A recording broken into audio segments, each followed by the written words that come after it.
Winter, 1992. Albemarle Barracks. A tracked machine crawls out of a maintenance hangar into the pale, unforgiving light. 25 tons of steel. Low, angular, unapologetic. Its tracks, borrowed from AM2 Bradley, grind against frozen ground. Mounted on its back, a launcher stacked with 12 towering rockets. Each one longer than the men guiding them into place. Each one capable of erasing a building from 70 kilometers away. 3 crew.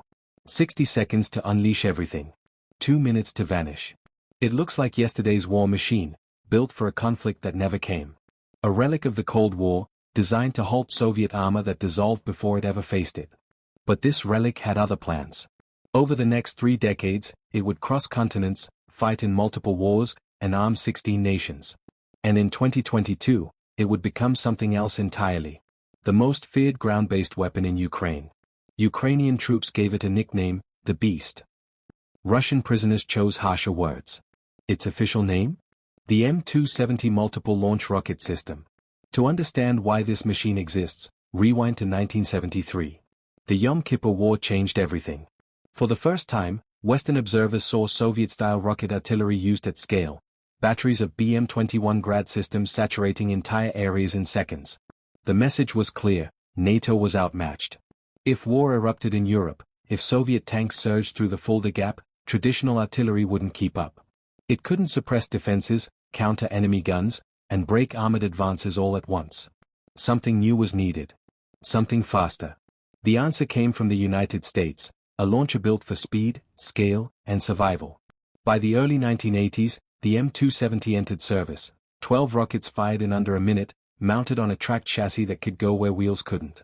Britain joined the program early, investing heavily and fielding its own units by 1990, just in time for war. Its first test came during Gulf War. The effect was immediate and terrifying. Entire grid squares disappeared under what soldiers would later call steel rain. But back then, it was still blunt force. Raw, overwhelming, indiscriminate. That changed with the arrival of precision. Enter guided multiple launch rocket system. Suddenly, rockets weren't just raining down, they were choosing targets. GPS guided. Meter level accuracy. A single warhead replacing hundreds of submunitions. The transformation was complete. The M270 was no longer a hammer.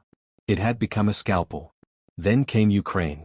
In the summer of 2022, British-supplied launchers arrived alongside American M142 HIMARS units. What followed was methodical destruction. Bridges. Ammunition depots. Command centers. One of the most decisive strikes targeted the Antonivka Bridge, a vital Russian supply route. Precision hits punched clean holes through its structure. Logistics collapsed. Months of pressure achieved in weeks. This wasn't saturation. This was surgery. On paper, lighter systems like HIMARS seemed superior, faster, more mobile, easier to deploy. But the M270 carries double the firepower. 12 rockets instead of 6. Twice the impact in a single strike.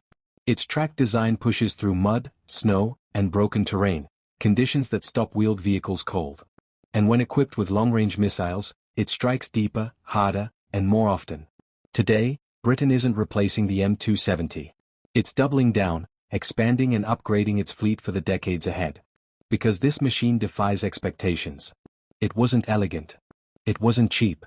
It wasn't even built for the wars it ended up fighting. But it worked. From the deserts of Iraq, to the valleys of Afghanistan, to the front lines of Ukraine. It endured. Not because it evolved with doctrine, but because it outlasted it.